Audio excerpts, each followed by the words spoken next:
My brother sued me for faking success. Then his lawyer found out who owned his firm. My brother served me with the lawsuit on a Tuesday morning, 9:14 a.m., while the rain was tapping against the kitchen window like fingernails on glass. The envelope came by certified mail, thick, beige, and stiff enough to feel like a brick in my hands. I signed for it in my slippers, carried it to the table, and opened it beside a cup of coffee that had already gone bitter. The first line had my name on it. Claire Reynolds, defendant. I read that line twice before my eyes moved to the one above it. Ethan Reynolds v. Claire Reynolds. Complaint for fraud, misrepresentation, undue influence, conversion of estate assets, and financial exploitation of an elderly person. For a few seconds, the only sound in my house was the refrigerator motor humming behind me. Then I laughed. Not because it was funny. It was the kind of laugh that comes out when reality has been bent so far out of shape that your brain refuses to process it as a threat. My older brother Ethan was suing me for stealing from our dead mother, and according to the complaint, I had manipulated her during the final 14 months of her life to extract $486,000 from her savings. The number was very specific. That was the first mistake. My mother, Margaret Reynolds, had died 18 months earlier at St. Luke's Medical Center in Denver after a short, brutal fight with pancreatic cancer. She had not been rich. She had owned a 2-bedroom ranch house in Lakewood, a 2014 Subaru Forester, one pension account, and a checking account that she balanced by hand with a blue pen every Sunday night. After her funeral, the house sold for $392,000. The mortgage was paid off, final expenses were deducted, and the rest was split between Ethan and me. He received $151,808.72. I received the same. Our mother's attorney, Martin Bell, had handled everything with the kind of dry precision that made him seem less like a lawyer and more like a courthouse clock. He sent copies of every ledger, every receipt, every disbursement, every closing document. There were no missing assets. There were no secret accounts. There was no mysterious $500,000 fortune hidden behind the bread box. There was only Ethan and his appetite. I called Martin before I finished the complaint. He answered on the second ring, and the moment I said my name, he exhaled like a man who had been waiting for bad news to become official. "I saw it," he said. "His attorney sent me a demand letter last week." "You could have warned me." "I wanted to. I also wanted to avoid giving him any argument that I'd interfered before service was complete." The rain clicked against the window. Somewhere down the block, a delivery truck backed up, beeping in slow mechanical intervals. "Is there anything in this?" I asked. "No," Martin said. "Not legally, not factually, not morally. Your mother's estate was clean. You paid for most of her care up front, and she reimbursed you for documented medical expenses. The total was $173,642.19. I have receipts for every dollar. The complaint says I took $486,000. It says a lot of things. That was Martin's way of swearing. I looked at the second page again. Ethan claimed I had lied to Mom about business losses, pretended to be broke, and convinced her to fund a fake investment venture. He claimed I used her illness to isolate her from him. He claimed I fabricated my professional success to hide the fact that I was living on stolen family money. He claimed I was a fraud. I pressed my thumb against the edge of the paper until it cut a thin red line into my skin. "Who is his attorney?" I asked. "Calvin Pierce," Martin said. "Pierce, Walden, and Rowe." I stopped moving. "Say that again." "Pierce, Walden, and Rowe, downtown, 15th Street. The house seemed to go colder, not because of fear, but because of recognition. I knew that firm. I knew its lease structure, its outstanding debt, its partner compensation model, its vendor obligations, and its catastrophic dependence on one expansion fund that had closed 3 months earlier. I knew because I was that fund. Not personally, not on paper anyone at the firm would see in a hallway or a conference room. The investment was routed through Aspen Ridge Capital, then through a special purpose vehicle called ARC Litigation Growth I, LLC. It had been designed that way for privacy, taxes, and clean separation from operational decisions. But the money was mine. $3,750,000. Ethan had hired a law firm to destroy me using my own capital. That was the second mistake. I should explain how a 30-year-old woman in faded sweatpants ended up anonymously backing a law firm in downtown Denver. When I was 22, I graduated from the University of Colorado with a degree in applied mathematics and a job offer from a risk analytics startup that paid less than a dental hygienist. I worked in a room with bad carpet, fluorescent lights, and a coffee maker that smelled permanently burned. For 2 years, I built fraud detection models for community banks that could not afford the expensive software the national banks used. Then I left and built my own. My company was called LedgerLight. It started with 3 people, 2 laptops, and a rented office above a yoga studio in Boulder. We built software that detected hidden financial risk in small business lending portfolios. It was ugly, fast, and accurate. Banks loved it because it saved them money. Regulators loved it because it made audits less painful. I loved it because numbers did not care whether anyone believed in you. Numbers only cared whether you were right. By the time I was 27, LedgerLight had contracts with 43 regional banks, 2 credit unions, and 1 insurance company that paid invoices exactly 37 days late every month. A financial technology company in Austin acquired us for $74 million. After taxes, investor payouts, employee bonuses, and legal costs, my personal share came to $28.6 million. I did not buy a mansion.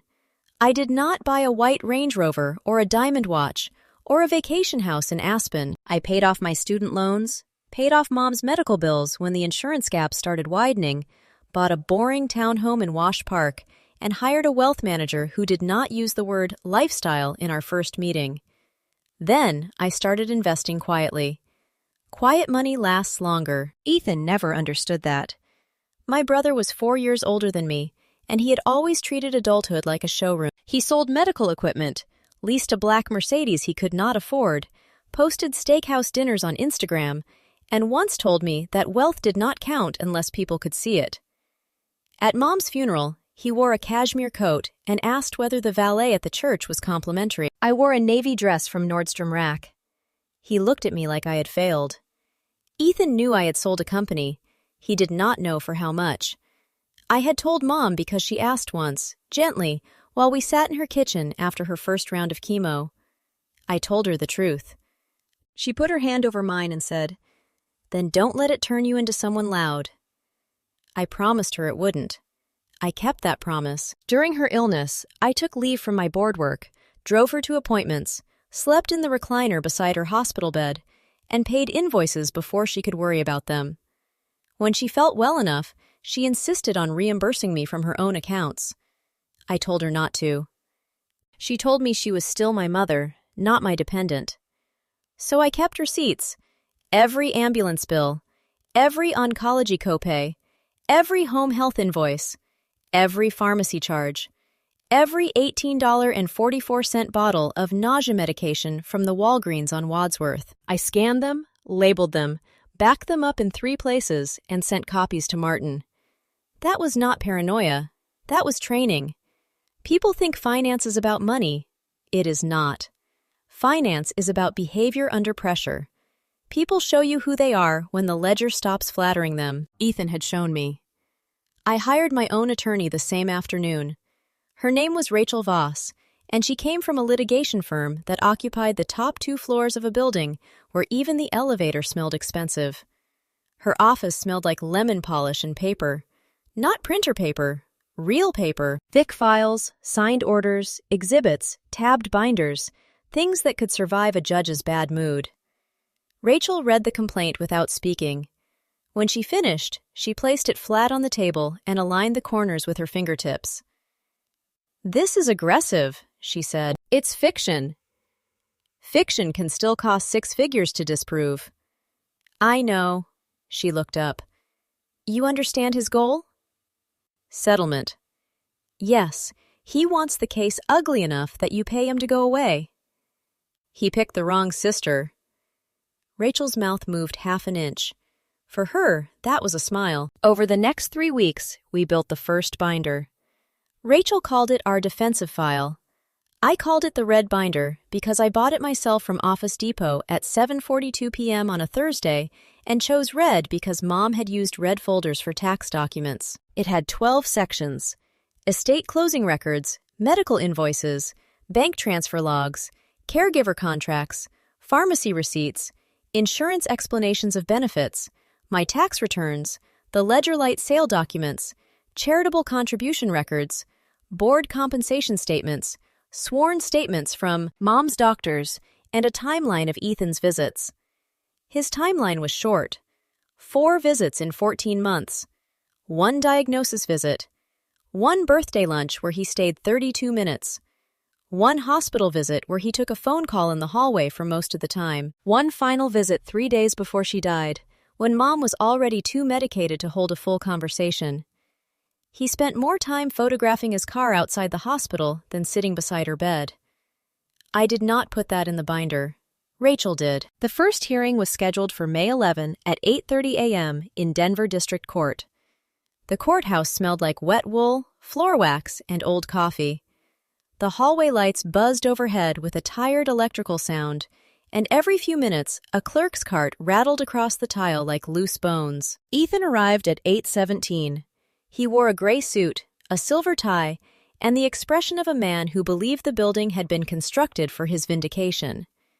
Calvin Pierce walked beside him, taller, smoother, all cufflinks and controlled contempt. He had the kind of face that looked sympathetic only when billing hourly. Rachel stood beside me, holding nothing but a legal pad.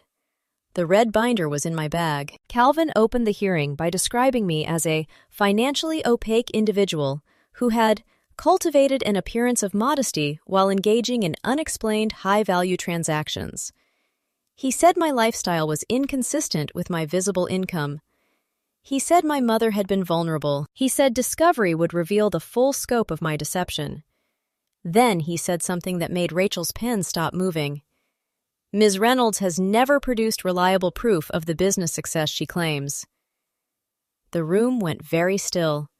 Rachel stood. Your Honor, we have produced the acquisition agreement, IRS filings, wire confirmations, audited financial statements, and third-party closing records. Plaintiff's counsel received them on April 22nd at 3:16 p.m. via secure portal, and the download log shows Mr. Pierce's office accessed them from IP address 198.51.44.72 at 3:41 p.m. Calvin blinked once. Judge Marianne Holt looked over her glasses. Mr. Pierce? Calvin smiled thinly. Your Honor, we do not concede the authenticity of documents produced unilaterally by the defendant. They came from the acquiring company's counsel, Rachel said, and the IRS transcript came directly from the IRS. The judge turned another page. Mr. Pierce, do you have evidence supporting the $486,000 figure? We have circumstantial indicators. That is not what I asked. The air conditioner kicked on above us with a dry, mechanical cough. Calvin shifted. We have bank transfers totaling approximately $174,000.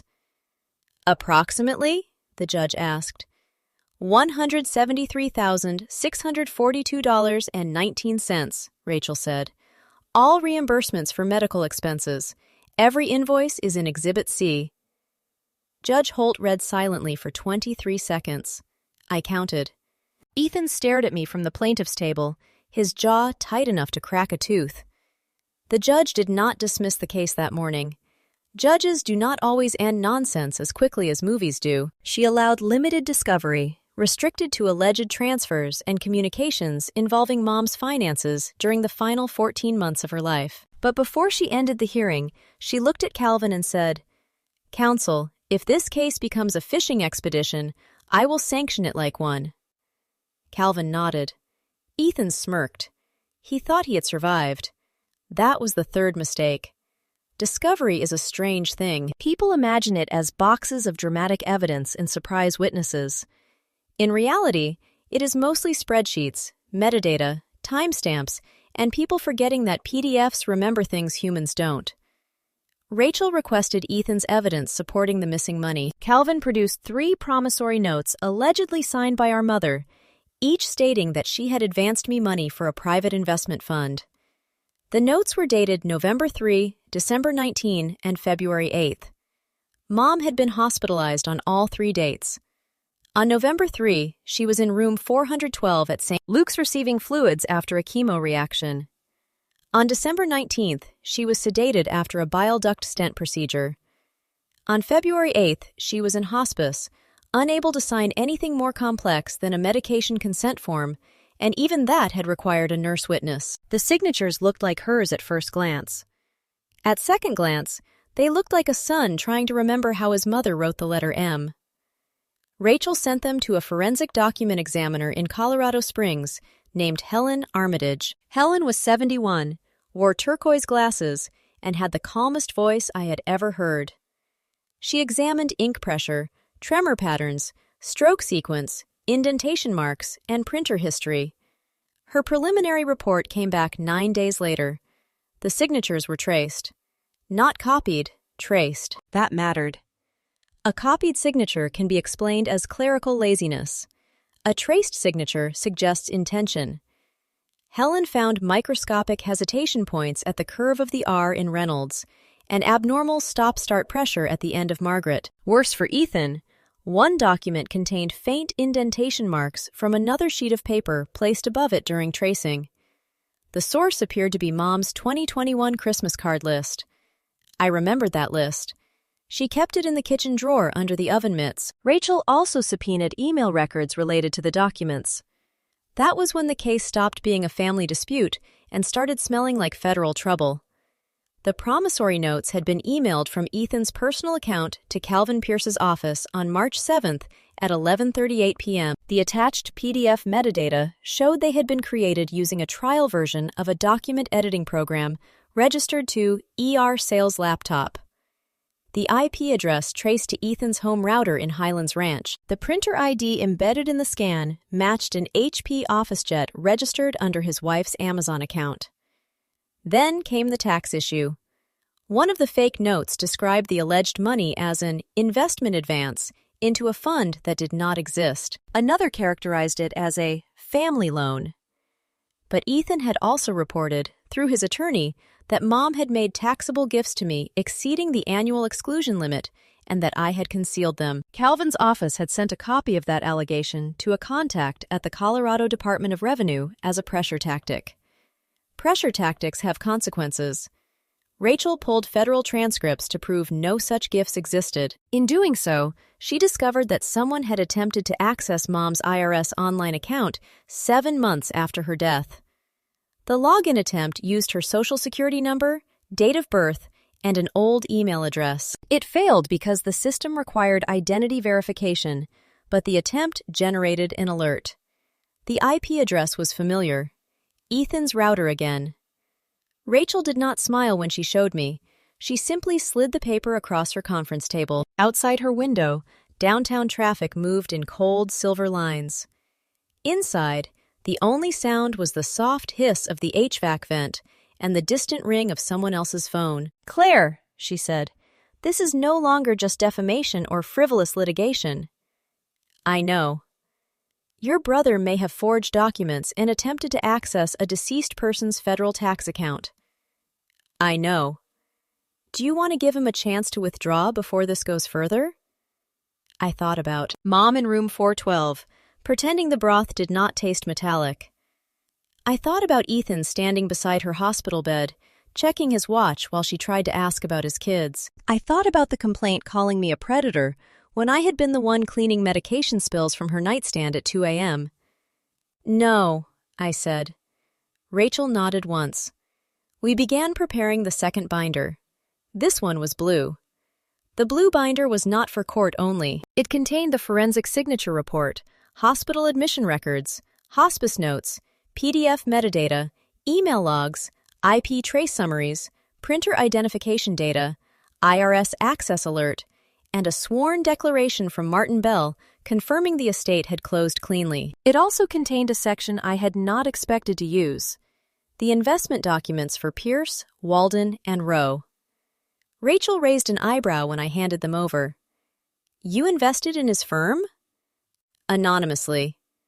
"How much?" $3.75 million. She took off her glasses. For the first time since I met her, Rachel looked genuinely entertained. "Of course you did." The investment agreement had a morality and adverse interest clause. If the firm engaged in conduct that exposed ARC Litigation Growth 1 to reputational harm, material legal risk, or undisclosed financial instability, the investor had the right to withdraw remaining committed capital and accelerate repayment obligations within 10 business days. It was not written for this situation specifically. Good contracts rarely are. They are written for human nature. I did not trigger the clause immediately. Rachel advised waiting until the public record was clear enough that no one could argue I was using capital as retaliation for ordinary litigation. I agreed. Discipline is doing nothing while the trap finishes building itself.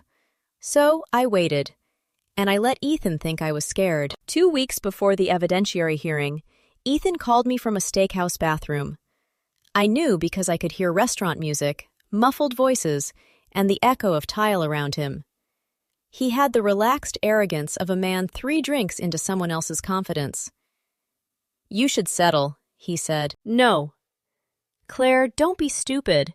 Calvin says once the judge sees the notes, this gets ugly for you." "The notes. You know what I mean." I looked at the blue binder on my desk.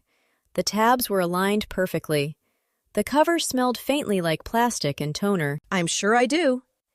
"You always thought you were better than me," Ethan said. "You and your little math trophies and your quiet little superiority act. Mom bought it. Dad bought it before he died. Everybody bought it. But I see you." There it was, the real complaint. Not fraud, not elder abuse, not inheritance. Just a man standing in a steakhouse bathroom, furious that his sister's silence had become more threatening than his performance. "I hope you enjoy court," I said. He laughed. "I will." He hung up. The evidentiary hearing was held on June 6th at 10 a.m. Judge Holt's courtroom smelled like varnished wood and stale coffee. The ceiling lights made every face look slightly tired. Ethan arrived with Calvin Pierce and 2 junior associates carrying exhibit boxes like pallbearers. I arrived with Rachel and 1 red binder. The blue binder stayed in Rachel's case bag. That was intentional. Calvin called Ethan first. My brother sat in the witness chair, raised his right hand, and swore to tell the truth. His voice was clear. His tie was blue. His shoes were polished so brightly they reflected the courtroom lights. He lied beautifully. He testified that Mom had confided in him about substantial transfers to me. He testified that she had been worried I was using her money irresponsibly. He testified that he found the promissory notes in a box of her papers after her death. He testified that he had no reason to doubt their authenticity. Rachel wrote 1 sentence on her legal pad. Let him finish. Calvin introduced the first promissory note, then the second, then the third. He spoke slowly, dramatically, as if placing bricks in the foundation of a building that did not exist. Judge Holt accepted them provisionally. Ethan looked at me. I looked at the clock. 10:47 a.m. Rachel stood for cross-examination.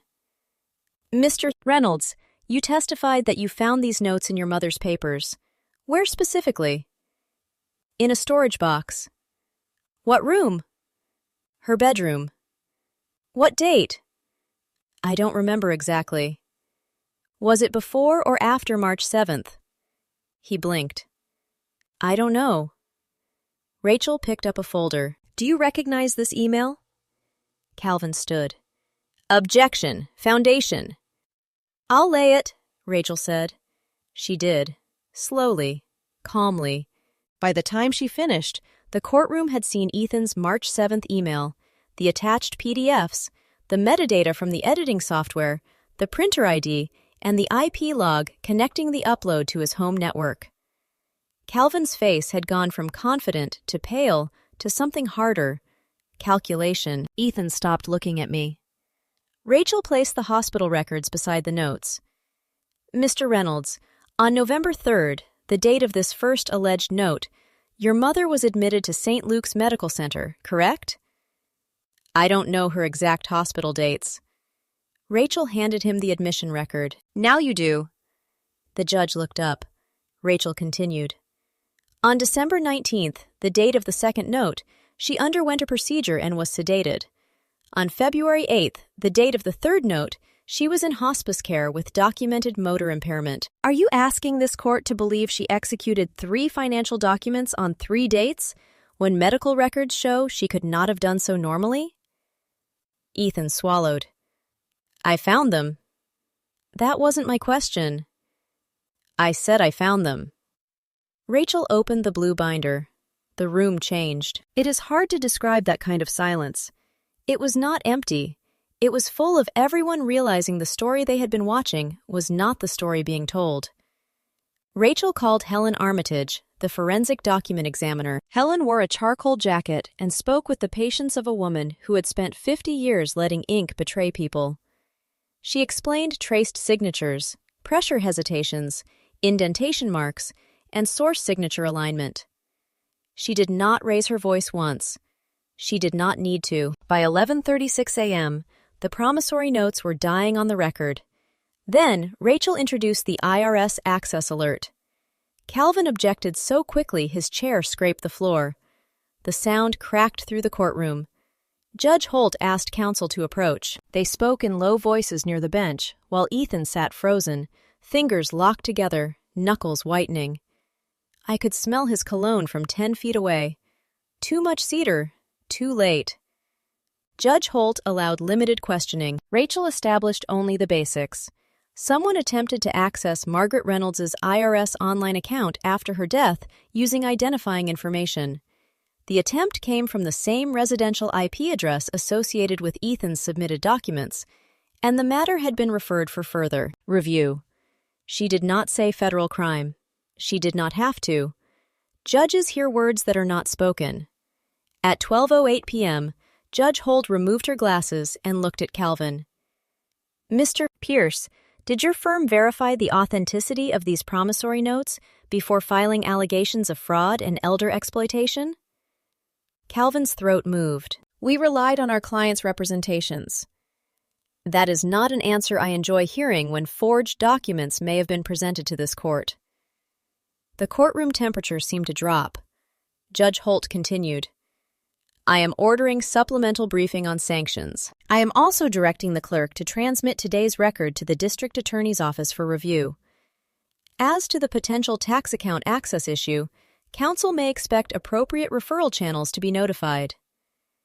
Ethan turned his head toward Calvin. Calvin did not look back. That was when my brother finally understood. He had not brought me to court. He had brought himself. The lawsuit was dismissed with prejudice 8 days later. The order was 12 pages long and dry enough to sandwood. Judge Holt found the claims unsupported by credible evidence, the promissory notes materially unreliable, and the plaintiff's litigation conduct sanctionable. Ethan was ordered to pay a portion of my attorney's fees, $82,400. It was not the worst part of his week. The day after the dismissal, Rachel sent Pierce, Walden, and Rowe formal notice on behalf of ARC Litigation Growth 1. The letter cited Section 9.4, Adverse Interest Conduct, Section 11.2, Reputational Risk, Section 14.1, Accelerated Repayment, and Section 16.7, Investor Withdrawal Rights. It demanded return of remaining committed capital and froze the next tranche of funding scheduled for July 1st.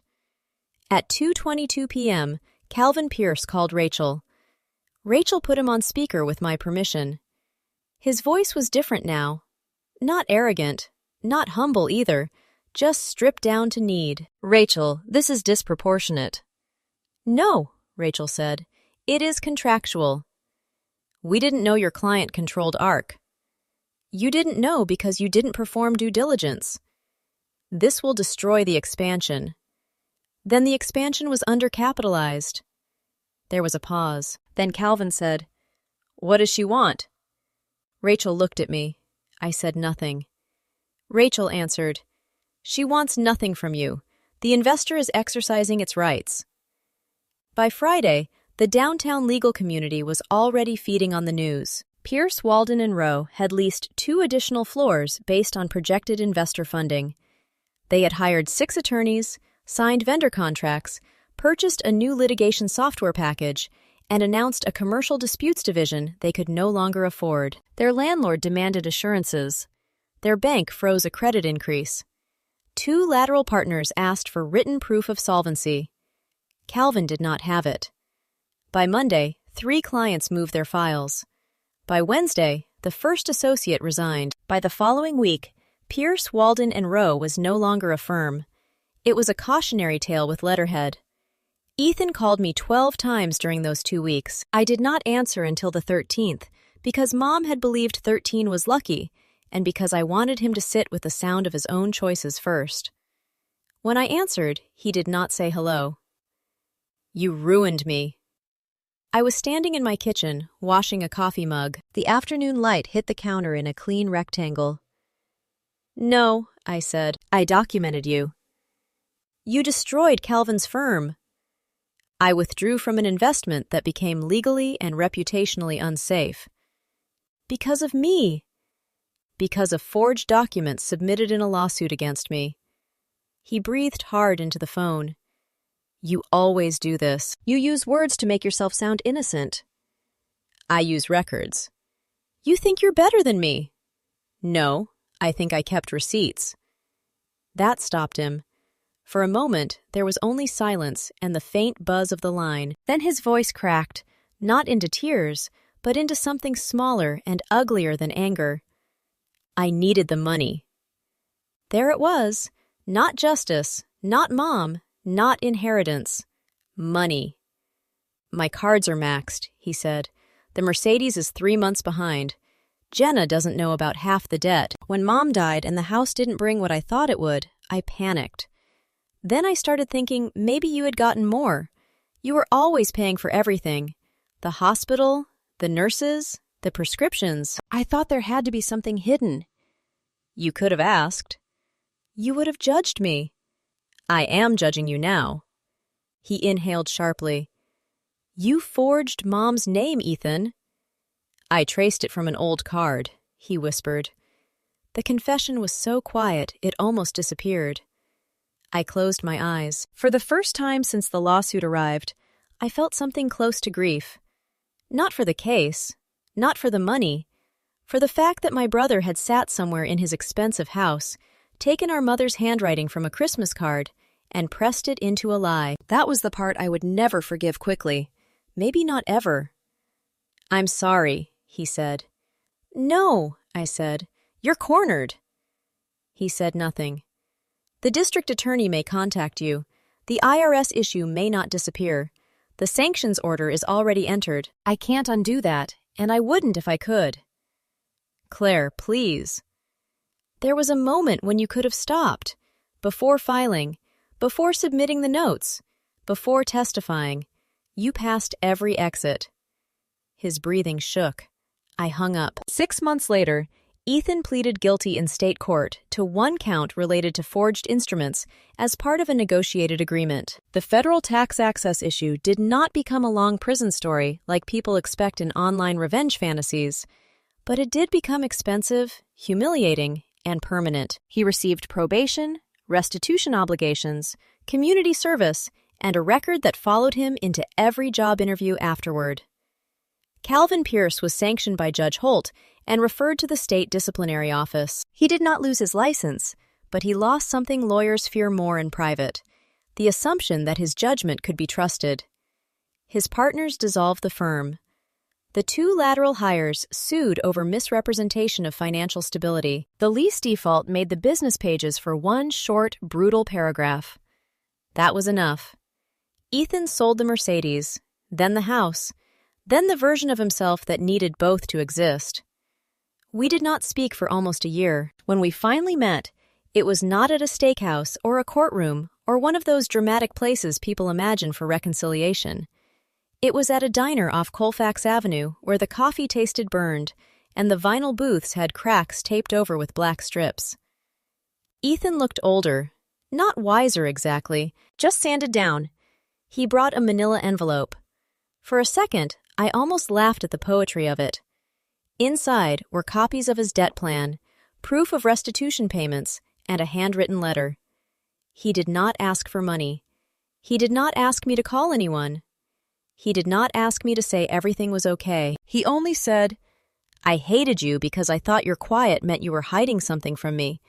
I know now it meant you were protecting your peace." I read the letter twice. Then I folded it and put it back in the envelope. "I don't trust you," I said. "I know." "I don't know when I will." "I know." "But I'm glad you're paying what you owe." His eyes filled, but he did not perform. That mattered more than an apology speech. For once, my brother let silence do the work. We drank bad coffee for 20 minutes. Then I left. I am 31 now. I still live in the same townhome. I still drive a gray Subaru with a dent near the back bumper that I keep forgetting to fix. My portfolio is larger than it was when Ethan sued me, but my life is quieter, not louder. I fund startups, sit on boards, and mentor founders who remind me of the tired 22-year-old version of myself who once believed success would finally make people stop underestimating her. It doesn't. Success only changes the price of being underestimated. My mother understood that before I did. She knew that dignity does not need witnesses, and peace does not need applause. She taught me to keep clean records, clean hands, and a clean exit. So that is what I did. When my brother accused me of stealing from our mother, I did not scream. When his attorney called me a fraud, I did not perform outrage. When they dragged forged documents into a courtroom, I opened a binder and let the paper speak. Paper has a beautiful voice. It does not shake. It does not forget. And when people build lies on assumptions, paper knows exactly where to place the weight.